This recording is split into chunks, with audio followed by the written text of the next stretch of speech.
Assalamualaikum warahmatullahi wabarakatuh. Hari ini saya ingin membahas tentang tiga kasih sayang Allah dikala kita mendapatkan musibah. Jadi sobat sekalian, ya, datangnya musibah itu adalah dari kita sendiri, dari dosa-dosa kita sendiri. Maka kita tidak boleh menyalahkan Allah, ya, tidak boleh menyalahkan juga orang lain. Kesalahan-kesalahan kita itulah yang menyebabkan musibah itu datang. Dosa-dosa itulah yang menyebabkan musibah itu datang. Ini ada dalam Quran surat Asy-Syura ayat 30. Saya akan membacakan artinya. Dan segala musibah yang menimpa kalian adalah disebabkan oleh perbuatan tangan kalian, dan Allah memaafkan banyak dari kesalahan-kesalahan kalian. Jadi, ya, ketika kita mendapatkan ujian, mendapatkan musibah, entah itu sakit, entah itu masalah dengan keluarga, masalah dengan anak, masalah dengan suami atau istri, dengan orang tua, atau sedang diuji sakit, itu adalah hasil dari perbuatan kita sendiri. Dosa-dosa kita lah yang mengundang musibah itu datang. Tetapi, ya sobat sekalian, dengan adanya musibah itu Allah menunjukkan kasih sayangnya, ya. Ada tiga kasih sayang Allah tunjukkan. Kalau Allah nggak sayang, ya, maka orang itu akan diberi terus kenikmatan, diberi lagi kenikmatan, diberi lagi kenikmatan. Tiba-tiba, ya, orang itu meninggal sebelum mereka sempat untuk bertobat. Kita sering melihat, ya, ada orang yang meninggal di hotel dengan pasangan yang tidak sahnya. Kemudian ada orang yang meninggal setelah mabuk-mabukan. Kemudian ada juga orang yang meninggal akibat tawuran, gitu ya. Atau orang yang meninggal ketika sedang joget-joget tiba-tiba mendadak meninggal. Itu artinya adalah mereka belum sempat bertobat, ya. Tiba-tiba mereka meninggal, dosanya belum terhapus, ya. Nah, di sini Allah menunjukkan tiga kasih sayangnya, ya. Jadi orang yang mendapatkan ujian, orang yang mendapatkan musibah itu sebenarnya adalah wujud kasih sayang Allah kepada orang itu. Yang pertama, ya, ketika orang mendapatkan ujian, mendapatkan masalah, mendapatkan musibah, itu sebenarnya adalah peringatan dari Allah, ya, diingatkan, ya. Kalau ada orang sakit, itu sebenarnya diingatkan, kamu sakit, gitu ya, kamu dalam kondisi yang lemah, gitu. Ayo kembali kepada Allah, kembali ingat kepada Allah. Ketika orang diuji dengan kesulitan ekonomi, ya, dia kemudian tersadarkan, ayo kembali kepada Allah, ingat kepada Allah, ya, perkuat lagi ibadah-ibadahnya, dekatkan lagi diri kita pada Allah, minta ampun dan bertobat kepada Allah. Itulah hikmah yang pertama. Jadi Allah memberi ujian itu agar manusia sadar, agar manusia bertobat, agar manusia minta ampun pada Allah dan kembali kepada Allah, agar manusia kembali beribadah, kembali menangis di hadapan Allah, meneteskan air mata, ya, untuk meminta ampun pada Allah. Itu yang pertama, ya. Nah, kemudian, ya, ketika manusia mampu bersabar, mampu ridho atas ujian-ujian yang Allah berikan, ya Allah, aku ridho, ya, aku ridho dengan sakit ini, aku ridho dengan masalah ini, aku terima, ya, maka Allah akan menghapus dosa-dosa hambanya itu. Kuncinya adalah ketika kita bisa bersabar, ketika kita bisa ridho atas ujian Allah, maka Allah akan menghapus dosa-dosa kita itu, ya. Lebih baik dosa-dosa itu dihapus di dunia daripada dosa-dosa itu dicuci di akhirat, ya, dicuci di neraka. Saya bacakan, ya. Hadis riwayat Bukhari.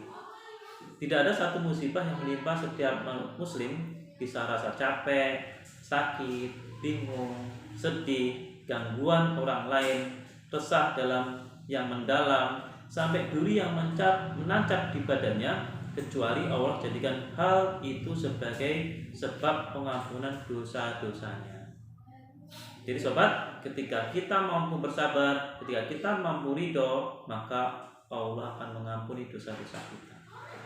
Itu adalah kasih sayang Allah yang pertama. Kemudian kasih sayang Allah yang kedua, ya.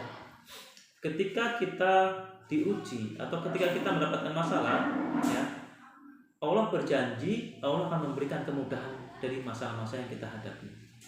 Ya, bisa jadi kemudahan itu Allah segerakan solusinya.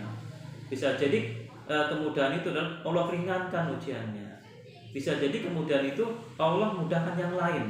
Ya, misalnya orang tua kita sakit, dibawa ke rumah sakit dan kita kebetulan tidak memiliki biaya untuk perawatan di rumah sakit itu. Di rumah sakit orang tua harus menginap selama 30 hari. Lalu kita dekat sama Allah, minta sama Allah, bertobat, tiba-tiba datang kemudahan-kemudahannya. Datang saudara yang memberi atau meminjamkan uang, datang juga teman-teman kita yang memberi atau meminjamkan uang, ya, yang seharusnya 30 hari di rumah sakit, ya, kemudian hanya 7 hari saja dan orang tua kita bisa pulang. Itu dalam wujud kemudahan-kemudahan yang Allah berikan. Sobat, dalam Quran surat Al-Insyirah ayat 5, saya baca artinya ya. Sesungguhnya bersama kesulitan ada kemudahan. Saya ulang, bersama kesulitan ada kemudahan. Jadi kesulitan itu pasti diiringi dengan kemudahan-kemudahan. Atau ketika kita mendapatkan musibah atau ujian, Allah sudah menyiapkan berbagai macam kemudahan agar kita mampu menjalani ujian itu dengan sebaik-baiknya, agar kita mampu melewati ujian itu dengan sebaik-baiknya. Jadi ketika kita mendapatkan musibah atau mendapatkan ujian, maka dekatlah dengan Allah. Kita harus dekat dengan Allah, ya, kita harus meningkatkan ibadah kita lagi, harus banyak beristighfar dan berdoa agar apa? Agar Allah segera turunkan kemudahan-kemudahannya, agar Allah segera turunkan solusinya. Ini adalah kemudahan atau kasih sayang yang Allah berikan bagi mereka yang sedang mendapatkan musibah. Kemudian yang ketiga, apa itu kasih sayangnya? Kasih sayang ini sangat dasar sekali, ya, sangat luar biasa sekali. Apa itu? Yaitu Allah akan, ya, memberikan pahala tanpa batas bagi mereka yang bersabar.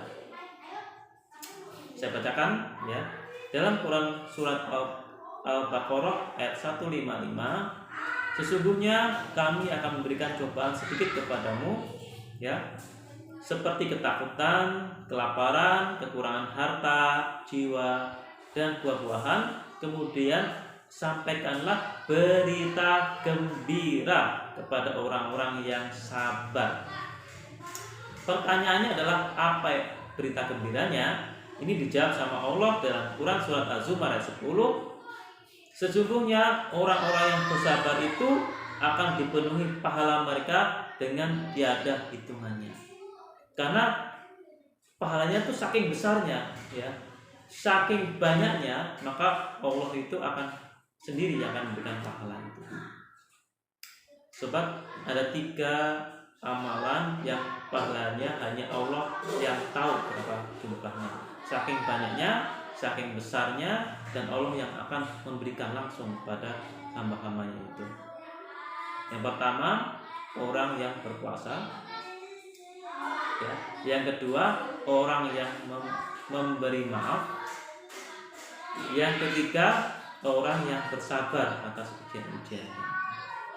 Jadi ketika kita mendapatkan masalah, mendapatkan ujian, dan kita mampu bersabar, kita ridho dengan ujian itu, maka Allah sudah siapkan 3 kasih sayangnya. Pertama, dosa-dosanya diampuni. Yang kedua, akan diberikan solusi dan kemudahan.